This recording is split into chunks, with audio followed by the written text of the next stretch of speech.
President Arafat, distinguished members of the Palestine National Authority, distinguished members of the Consular Corps, representatives from Mayor Lanier's office, members of the Board of Governors of Rice University, deans, faculty, students of Rice University, distinguished guests, ladies and gentlemen. We wish to welcome you to this special address under the aegis of the Baker Institute Shell Lecture Series. We are delighted that President Arafat has accepted the Baker Institute's invitation and has come to Rice University in Houston during his very heavy schedule in the United States. We deeply appreciate your efforts to be with us. Shukran jazilan. The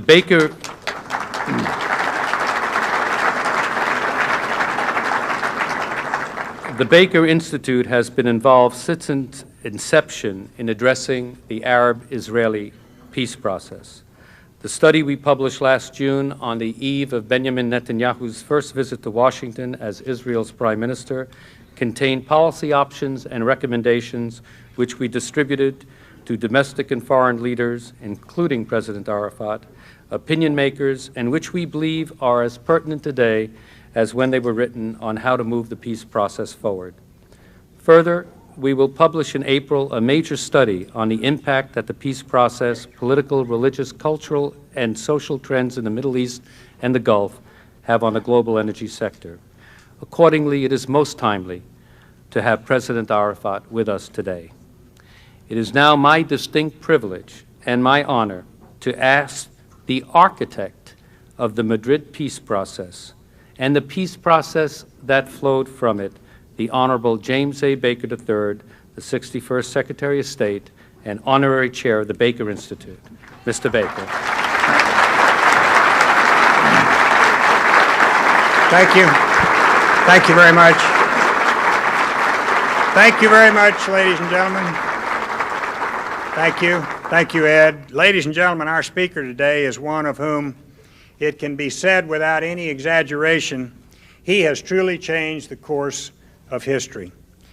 By agreeing to Palestinian participation in the Arab-Israeli peace process at the Madrid Conference in 1991, he helped begin a process of negotiation and reconciliation that continues to this very day. Because, ladies and gentlemen, of our speaker's courage, Palestinians and Israelis have begun putting aside over 40 years of enmity. Because of our speaker's commitment, the promise of a just and lasting peace in the Mideast is no longer just a pipe dream, but it is a real possibility for all people throughout that troubled region. The peace process, of course, has not been without incident, not without tragedy. Indeed, one of its strongest advocates, Yitzhak Rabin, has already paid for his courage and his commitment with his life. But the peace process continues, most recently, of course, with the important agreement on Hebron. And the hard work of peacemaking has to go forward, as it always has gone forward, painstakingly, even painfully, step by step, and day by day. Progress, of course, will require the continued commitment of political leadership by both sides. It will demand continued support by the vast majority of Palestinians and Israelis who, though they're still wary of each other, long for the true peace and the security so long denied to them. And of course, it will need the continued engagement of friends of peace everywhere. The United States has encouraged peace in the Mideast for many, many years under both Democratic and Republican administrations, and we must continue to play our indispensable role as a catalyst for peace. But I think this means, in turn, educating the American people about the complex and contentious issues surrounding that search for peace in the Mideast. We see our speaker's presence tonight at the Baker Institute as a part of that process of education. And we have extended a similar invitation to Prime Minister Netanyahu of Israel in the hope that he too might want to contribute to that process. But I think we would be wise always to remember something that I learned very early on in my own involvement in the Arab-Israeli negotiations, and that is that peace cannot and will not be imposed from the outside. It has to be achieved from within, and it has to be achieved by leaders of courage and vision. Our speaker tonight is just such a leader. Ladies and gentlemen, it gives me great pleasure to introduce to you the winner of the 1994 Nobel Prize for Peace, the President of the Palestinian National Authority, Yasser Arafat. Mr. President.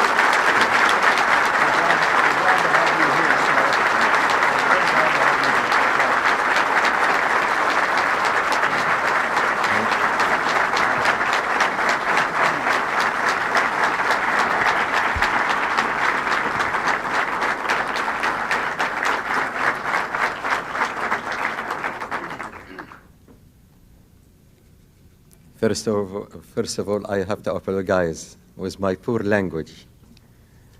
I can speak Arabic well, but in English, but I will try to speak in English to save time. First of all, I'm here in Texas.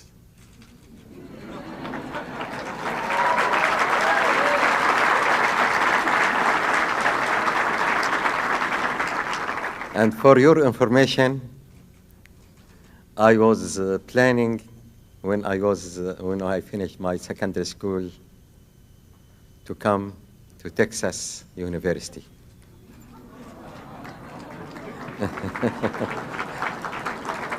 But because I haven't, during that period, money, I haven't the ability to come. This is the point.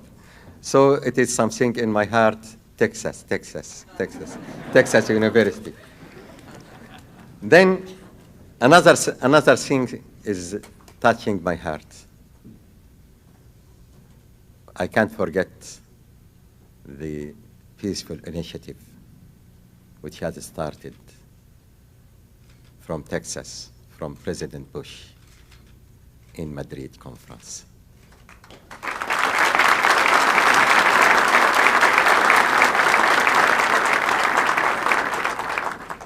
And we are here. We had achieved peace because this very important initiative, which had been declared, which had been adopted, which had been pushed by President Bush. We can't forget it.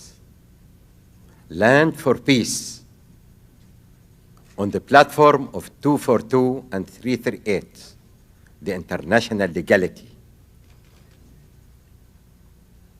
This is very important. Till now, I am repeating the same phrase, slogan. President Bush initiative, Madrid conference, land for peace on the platform of 242 and 338.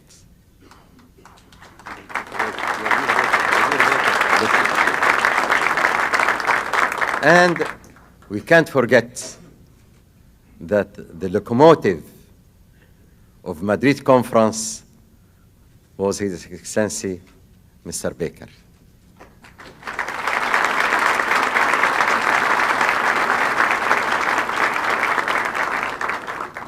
Till today, in the early morning, I was discussing with some elements in the some groups in the United Nations, and I repeated, not to forget the letter of guarantees which had been signed by Mr. Baker.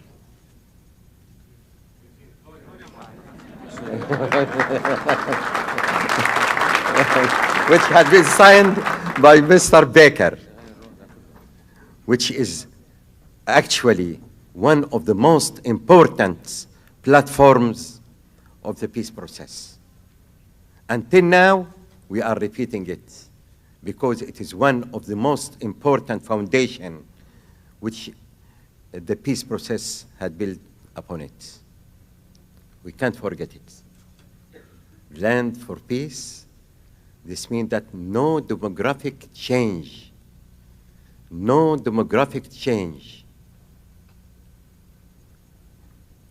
can happen in the Palestinian land during the transitional period, including East Jerusalem.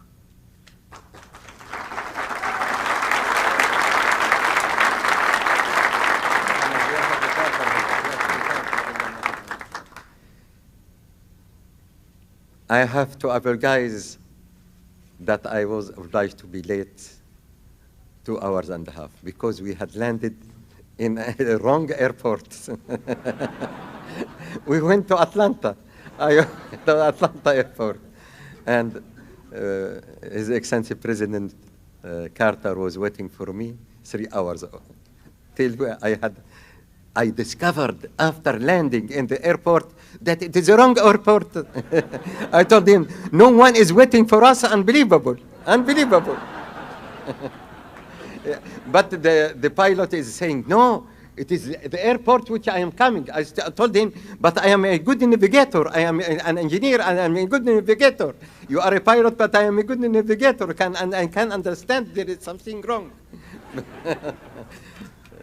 But I have the opportunity also to visit President Carter, who was the founder of the peace process in Camp David agreements. No one can forget it.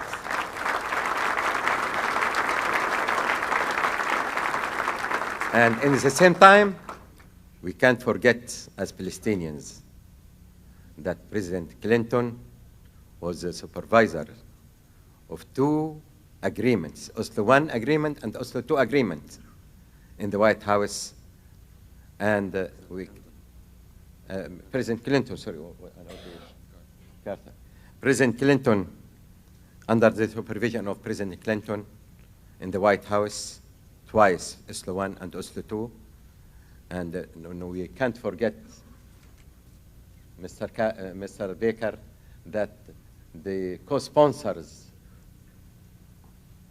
of this peace process, not only between the Palestinians and the Israelis, but in Madrid conference was Russia and America.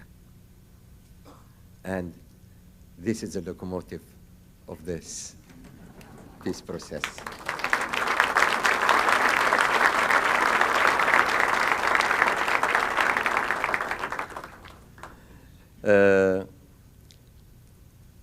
But I am sorry to say that we are facing some troubles. I am not criticizing anybody. I am criticizing even myself. I can't forget that the peace which we had achieved is a noble target. And I cannot forget at all that my partner Rabin had lost his life for this peace, the peace of the brave. For this, I am repeating in front of you, Mr. Baker. I'm repeating in front of you, we are completely committed to the peace process. We are completely committed to the peace process.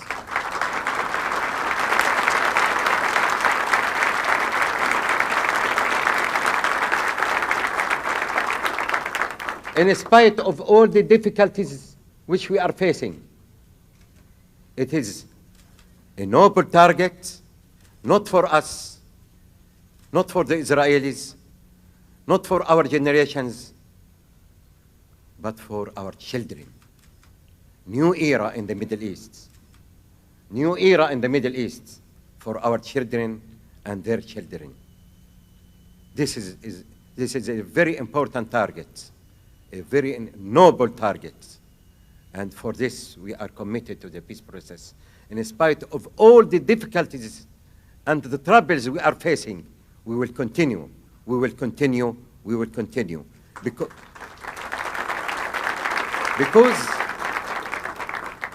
it is the Terra Santa, the Holy Land, the peace in the land of peace, in the Terra Santa, in the Holy Land.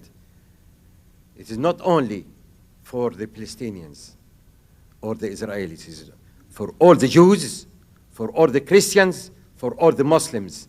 This is the Terra Santa, the Terra Santa, the Terra Santa, the Holy Land, Palestine, Palestine, Palestine.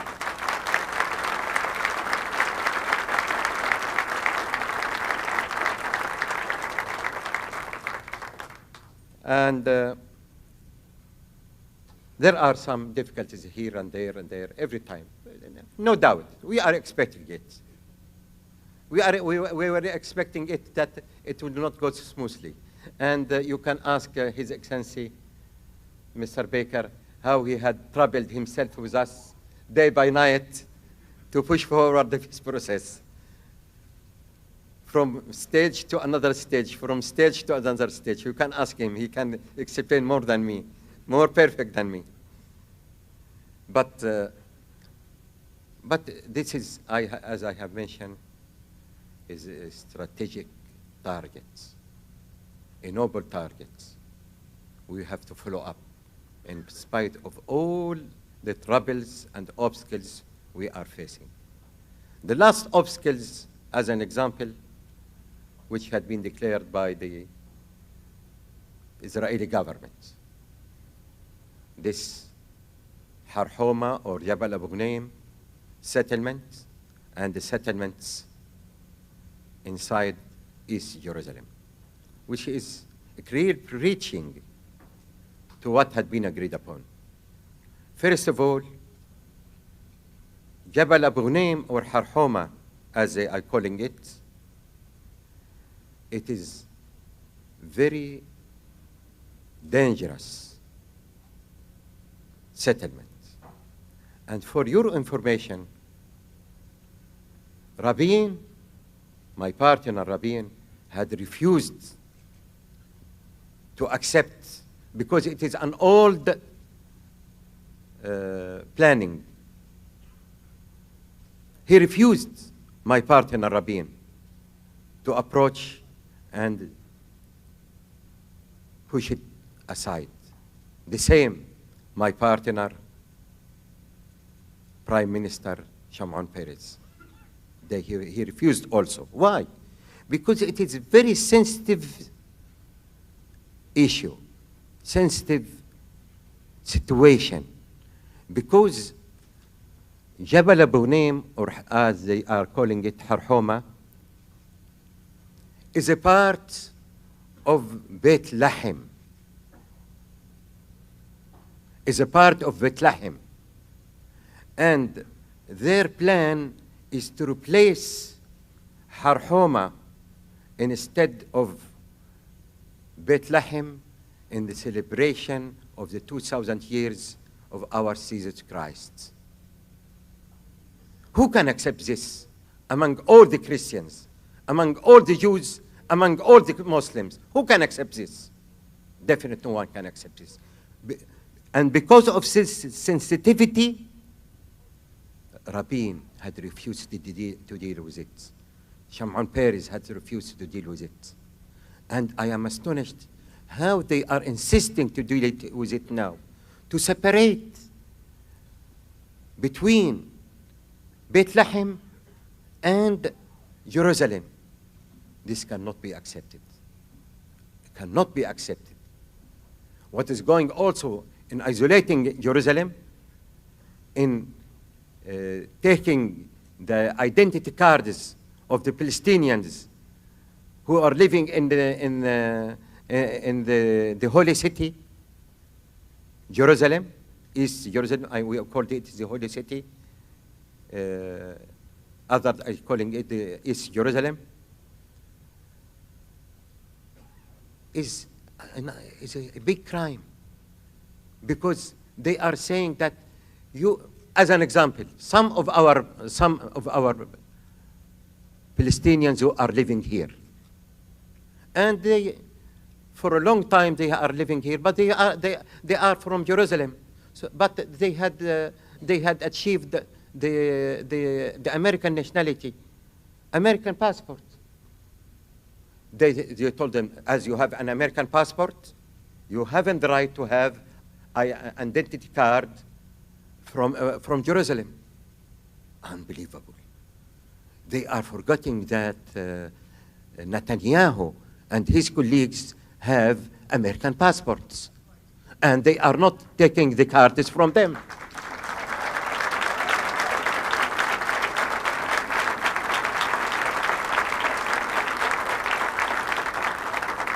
We are trying now to solve all these questions slowly, with all our capabilities, but it is not enough.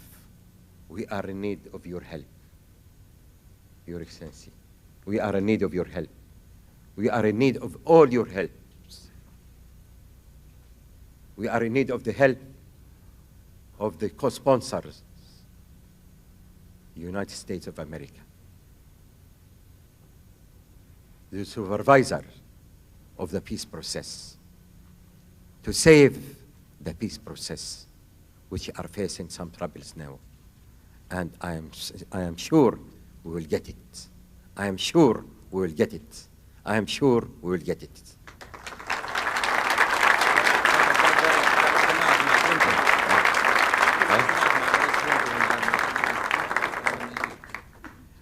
And I have the privilege, the moment I had arrived here, to have a very, very successful, fruitful, positive, warm meeting with His Excellency the President. And he promised me that he will carry on with all his capability to save the peace process. And I trust him. I am closing my eyes. I am trusting him. I am trusting him. I am trusting him.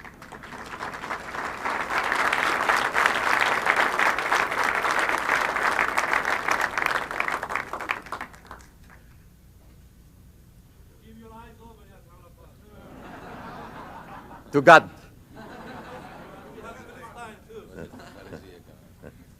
And also I have a very good meeting with beautiful bride, not all brides, beautiful bride. You call it all bride, I call it beautiful bride.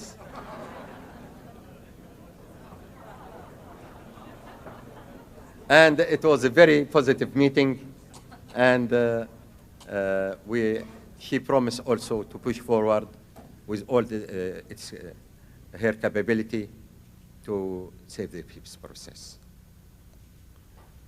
We are looking everywhere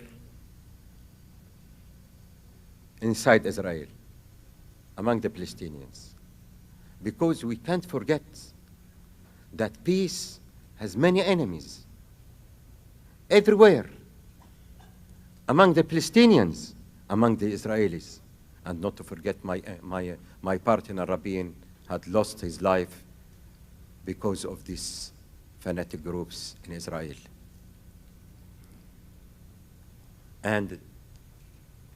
But in spite of that, we are sure that we will continue the peace process with all our capability, with all our power, with all our strength, and no return to back. No return back. No other alternative but to continue.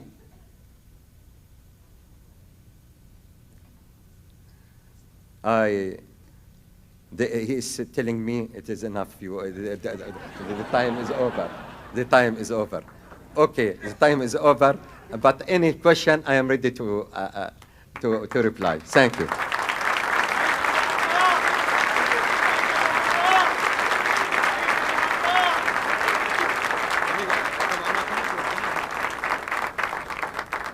President Arafat, we have many, many questions. I've tried to categorize them in groups.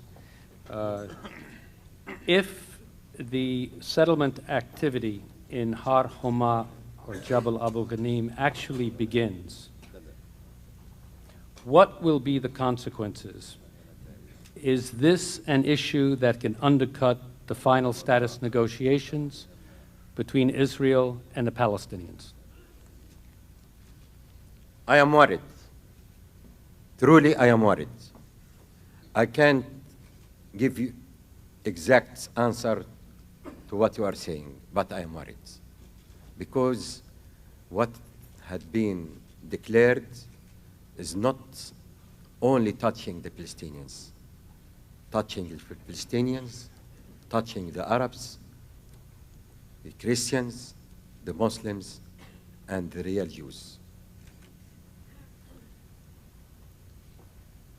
Will you declare an independent Palestinian state if Har Homa and Jabal Abu Ghneim proceeds forward?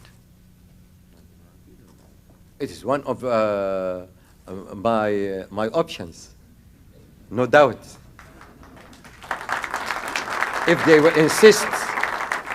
will insist to deal alone without returning back to the negotiations, okay, I have the right. This means that I have the right to do the same, to declare something alone without returning back to them. This is why not? I am not thinking of it, but this is one of the options. The note for the record. The note for the record, which was appended to the Hebron Agreement, enumerated a number of promises which the Palestine Authority had previously made in its agreements with Israel, some of them going back to the original Declaration of Principles in 1993, but which the Palestine Authority has yet to fulfill, including its commitments to complete the process of revising the PLO covenant and to combat terrorist organizations. What is your reaction to that? First of all, we had, and you can ask the Israeli security system, how we had succeeded to control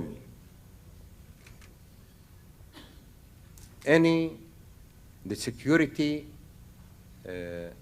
platform. And you can note that in the last year, no one accident except some small accident here or there. And the big accident was coming from the Israeli fanatic groups. But concerning what you are mentioning about the covenant, I had heard this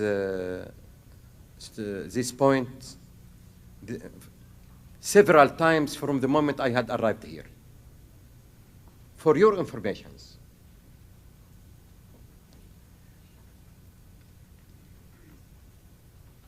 we had fulfilled our pledges because what had been agreed upon in our PNC, clear and obvious, canceling all the items which are contradicting the agreements, the peaceful agreements between us and the Israelis. It's clear. Then we form a committee to offer for our PNC a new covenant. This is a Palestinian issue, pure Palestinian issue. Till now, they haven't a charter in Israel or a covenant. Maybe we will follow like the Israelis and we will not have a charter or a covenant. Is this a mistake? Definitely not. It's not a mistake. Britain has not a covenant and an institution. Britain. Can you imagine it? It is Britain. They haven't an institution. Okay, so nobody had the right to ask, where is your covenant? The important thing that the items which are contradicting the peaceful agreements between us and the Israelis had been cancelled by more than 2/3 of the members of our PNC. It wasn't easy. And for your information, I had received from Sham'un Peres,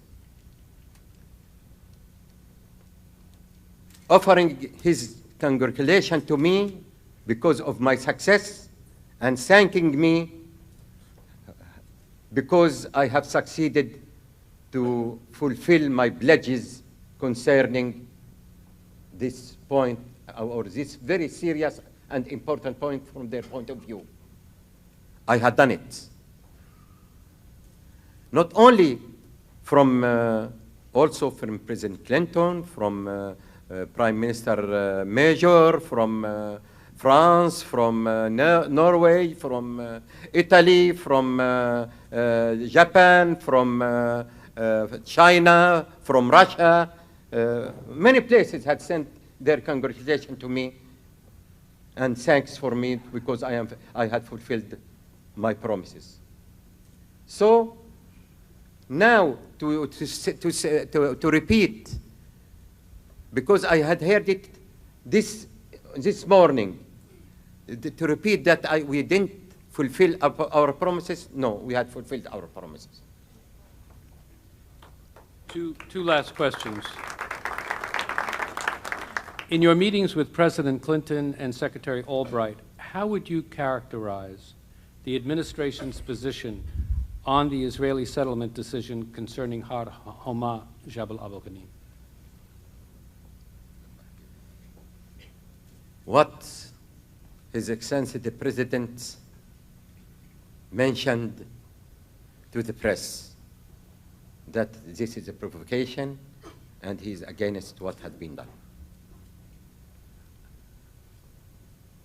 I am following now his steps, how he will follow up to protect the peace process.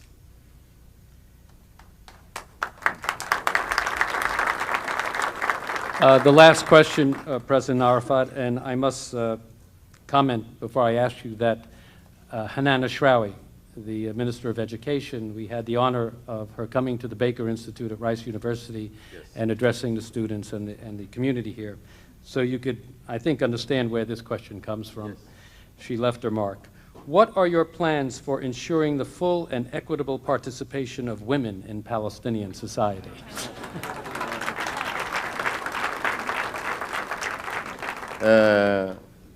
We are proud, truly, in the Palestinian yard for the role of our hawks. They are our hawks. I never call them, they are our women. They are our hawks.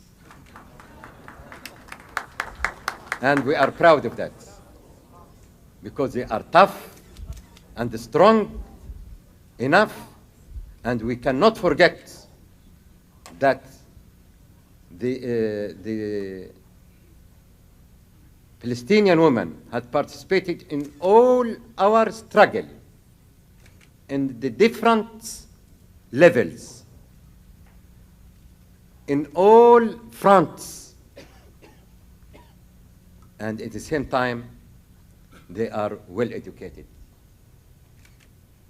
And I am happy that in my cabinet there are women, and in our parliament and legislative council, some of them had been elected, and in the PNC the same, and they are participating in all levels, by all means, in the Palestinian life.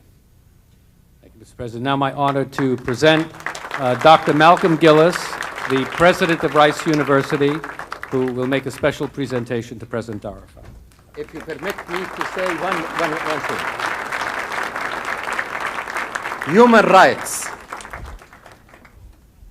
Human rights in Palestine is very important. And I will speak frankly. There are some mistakes. But we had dealt with it strongly and faced it completely. And all those who had made the mistakes had been offered to the courts to the law. But not to forget, we are in need of your help to participate, to teach us more and more, because we are still brand new as a state.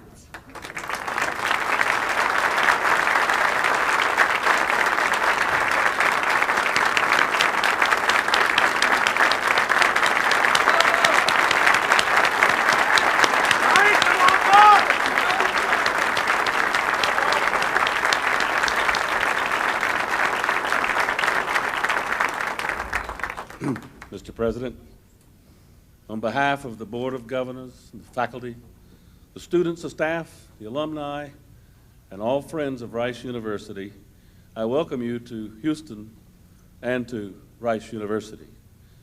In the traditional Arabic greeting, I say, Ahlan wa sahlan bikum.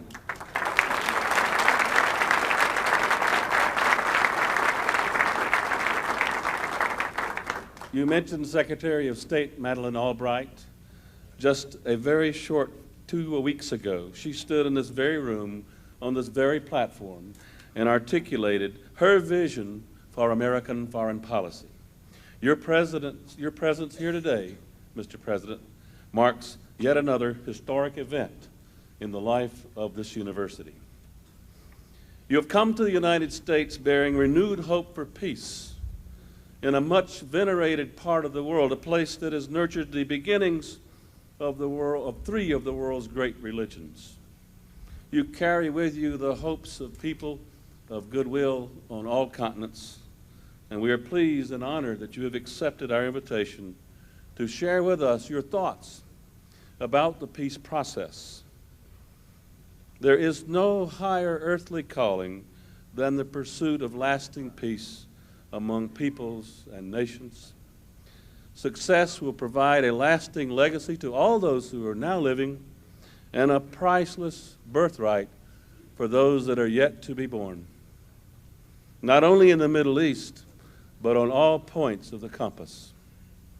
Mr. President, I have the honor of presenting to you a small token of our appreciation on behalf of Rice University, and we hope that over time it will help you recall your long-standing association with both Secretary Baker and Ambassador Jurizian, and your new association with Rice University and with Houston, Texas.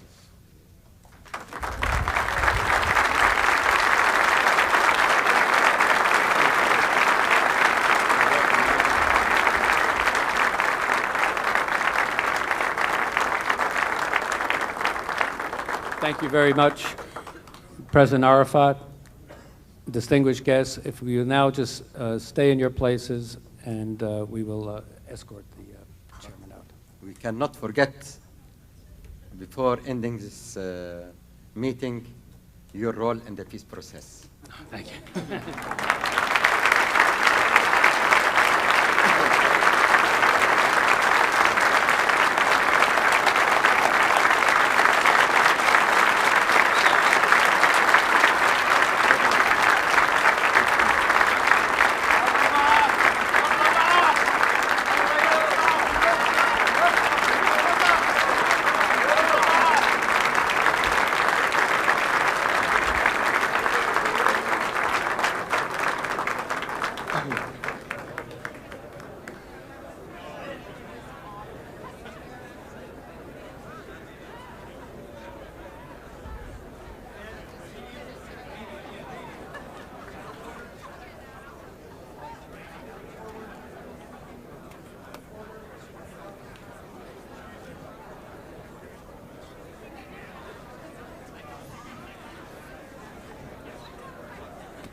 We're going to have the press come up now.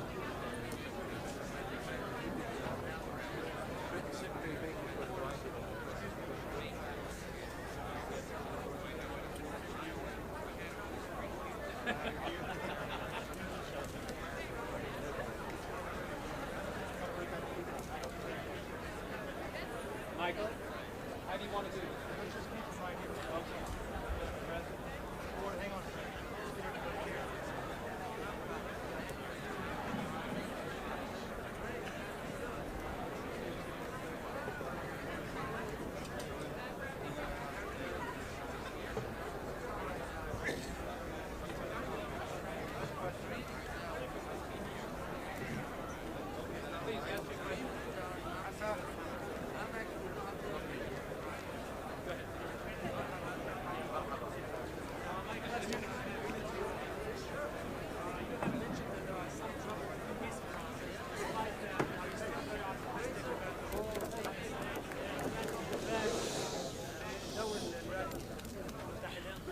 United States has played in the peace negotiations so far, especially President Clinton's role in the peace negotiation at this point? Are you still very optimistic?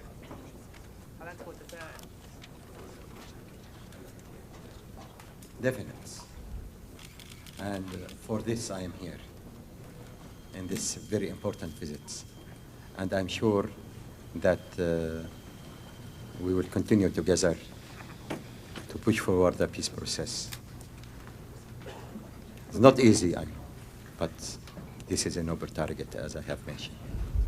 And I have a full trust and full hope from this visit. Okay, how do you feel about Iran undermining the peace process by supplying weapons, including the possibility of Stinger missiles taken from Afghanistan to the Hezbollah?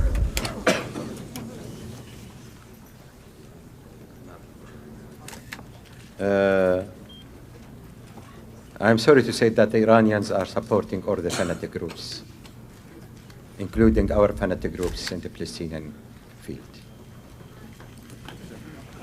I'll ask it in English and Arabic. We always say when something happens that it's a big deal. Like a massacre may happen at the mosque, and then the tunnel happened in Jerusalem, and now the settlement. When is the world gonna call our bluff that nothing is really a big deal with us? كل ما بيصير غرض بالساحة الفلسطينية من مجزرة بمسجد للتانل نفط.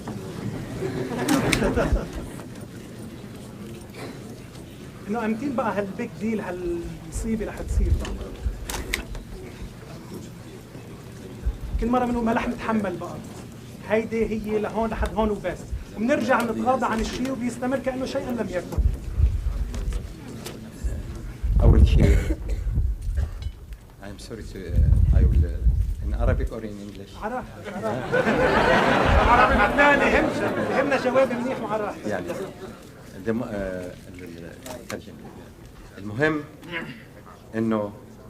المهم انه نصل لسلام عادل ودائم وشامل. The important thing is to reach a peace that is comprehensive, lasting, peaceful solution.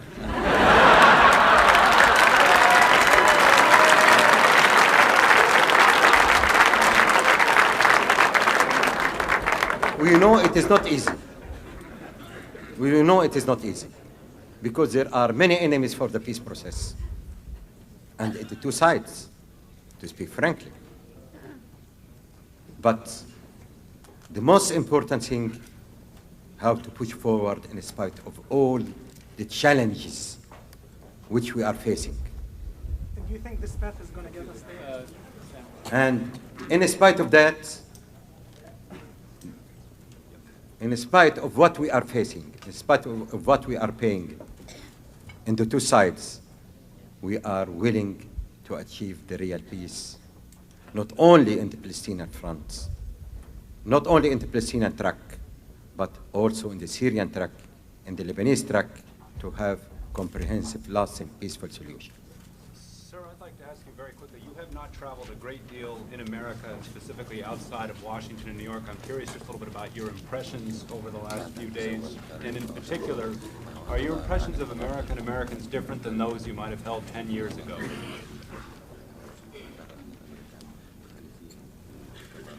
No. They are in English. هم من أكثر طيبة مما كنت أتوقع. Americans in general are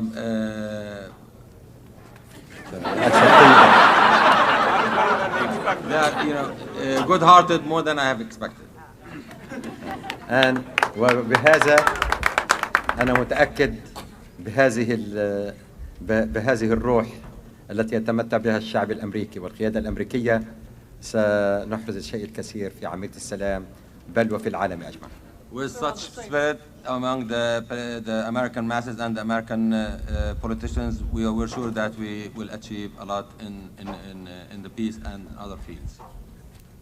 Well, sir, on the same vein, you mentioned earlier that you had thought about coming to Texas earlier. We're curious. Why would you think of coming to Texas? if you've never been to this part of the country before? Why what, sir? Why would you think of coming to Texas as a student earlier? ليش فكرت انك تيجي هذه كانت أمنية كل واحد مني ومن زملائي في ذلك الحين إنه يجي يكمل تعليمه في أمريكا. It was the wish of all of my generation to come to America to finish their high schools.